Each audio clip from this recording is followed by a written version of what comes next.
Peggy 18.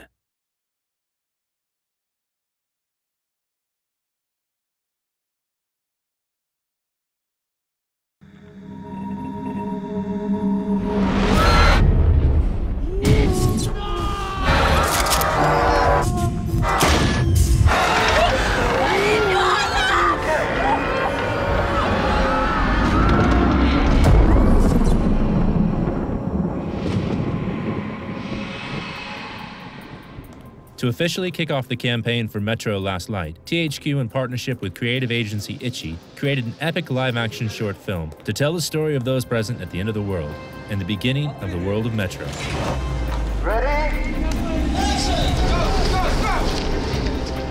Keep going there. Let's go. What drew me into the project was the sheer epic scale and sort of scope of the story. Reading the basic script that I was given, there was so much potential for character development, and the idea of depicting this event that is the end of mankind is something that was very alluring.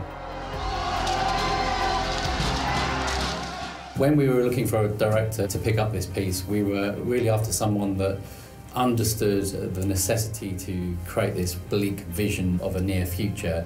And something that Jim's treatment really brought to life was another level to our storytelling, and he just got it completely. You gotta get out. Obviously, a big part of getting the right director on board was also finding a great director of photography, and Jim recommended Mark Patton, who was just coming off Prometheus, so he was absolutely the right choice for us. From experience of working in Kiev before, I knew that we could cheat Moscow and make that work for us. It just has this fantastic look about it, which really epitomises this bleak vision that we were hoping to achieve. Kiev was pretty much the ideal location apart from the weather. Extreme cold meant that we couldn't stand still, we had very little time to think, and on top of that we had to throw in 100 extras, car stunts, rampaging through the streets. But through planning, we actually got away with a lot in the time we had. We also invited a lot of people from 4A to help add to the weight of bodies. And in actual fact, I think we cleared out most of the office. Yeah, that was a lot of fun. The third day was the hardest shoot. We shot for 22 hours without stopping, which was pretty incredible. We had to shoot in 3 locations, including being on the Metro Underground system at 4 o'clock in the morning. The Ranger's costume is based on Artyom's character.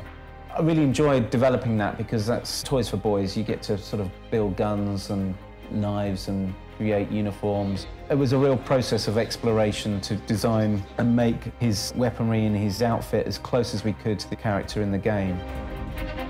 Take your time.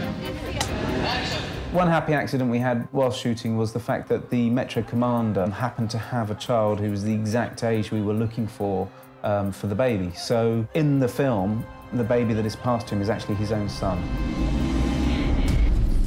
Towards the end of the film, we needed to tie in the idea that perhaps this Ranger was also the baby. And we felt that one really vital cue would be to use the lullaby.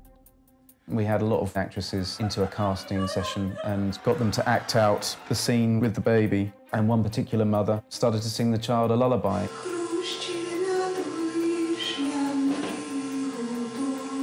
And it was so moving and emotive that we knew immediately that that was the woman, and we were going to use that in the film. The Mother's Lullaby was one of those things that no matter how much you prepare, how much you plan, some things just come along and they absolutely click and make perfect sense.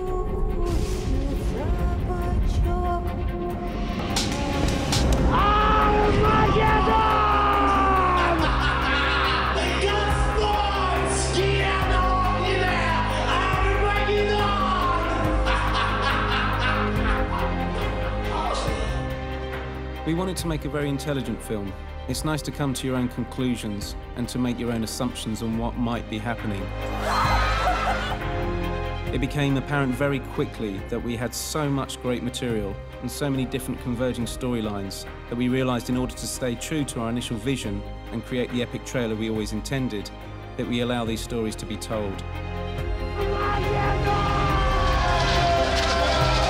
I think we did that very well.